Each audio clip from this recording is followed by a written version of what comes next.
All right, everybody, Mark Sullins from AM Pressure Washing, back again to show you how to do. So today's how to do is pressurizing your gauge if you're using like a Solotech C1000 or a brush head that requires a pressure washer. So if you're running a pressure washer and you got a brush head that requires a pressure washer, look at your specs. See what PSI that brush is. Whatever PSI that brush is, you want to make sure you get this pressure done on this before you hook this up to your brush and crank it up, because you can grenade the transmissions. You will blow them up. There are little plastic gears inside there, and you got to pay attention to what you're doing.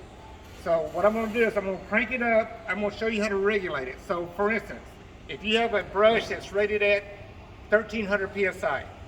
So the way you do this is you get your wand out. Make sure you have your tip in your brush or your wand.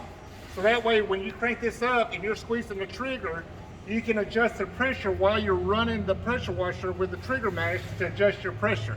Once you get that done, then you can go and hook your brush up. So I'm going to show you how to do it. So right now I'm going to idle it down. I'm going to crank it up.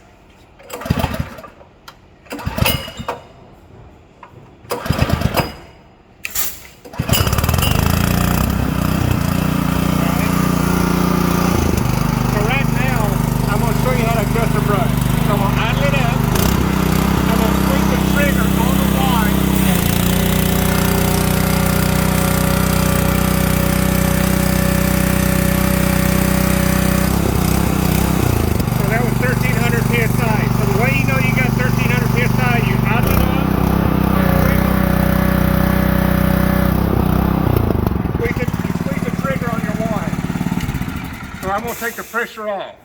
But that's how you adjust your pressure. On my pumps, you can take the knob off, screw this nut up to where that pressure is regulated at.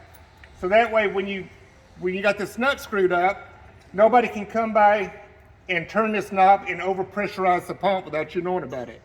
So with that nut right there in place that I just screwed up, is this one right here. So screw it up. Put your knob back on, and that locks it in place. So now nobody can go past 1300 PSI. So that's a how to do on a pressure gauge. So if you got any questions, watch the video again. Feel free to call me anytime. All right, everybody. That's my how to do today. Everybody have a good day.